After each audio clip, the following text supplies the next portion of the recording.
viestin ovat laskeneet liikkeelle Suomen sotaveteraanijärjestö vuonna 2000. Sen jälkeen viestiä on siirretty Suomen lukioissa aina koulun jättävältä ikäluokalta seuraavalle.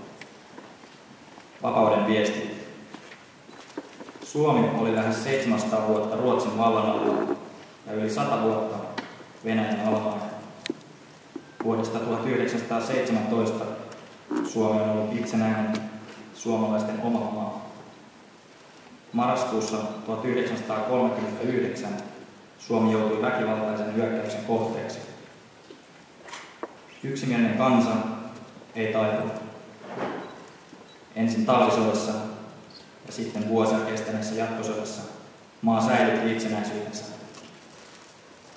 Itsenäisyyden hinta oli kallis, 91 000 kaatunutta, yli 280 000 haavoittunutta, yli 400 000 kotinsa menettänyt. Sotien jälkeen maa jälleen rakennettiin, suunnattomat sotakorvaukset maksettiin, siirtoväki asutettiin.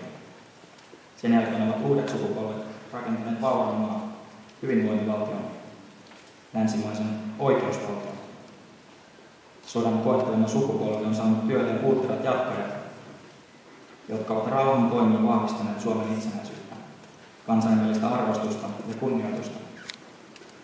Silloin, kun veteraanit olivat nuoria, heidän tunnuslauseensa oli veljeä ei jätetä. Tämän viestin myötä veteraanit haluavat yhä uusille sukupolville vetoomuksensa. Nuoria ei unohdeta. Sotaveteraanit toivovat ja uskovat, että tämä viesti siirtyy joka vuosi ylimmältä kouluikäluokalta seuraaville. Niin kuin isänmaamme vapauden vaaliminen on kulkenut vahvana verenperintönä väistyvältä sukupolvelta nousevalle.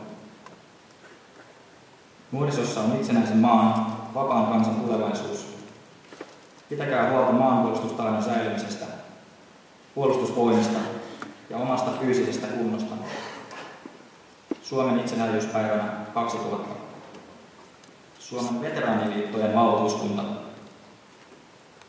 Me saamme Suomessa kiittää veteraanisukupolvea monista asioista. Heidän ansiostaan maamme itsenäisyys säilyy. Itsenäisyys ei säilynyt ilman uhrauksia, mutta veteraanien uhrauksien ansiosta ei meidän nyky-Suomessa tarvitse enää turvautua aseisiin.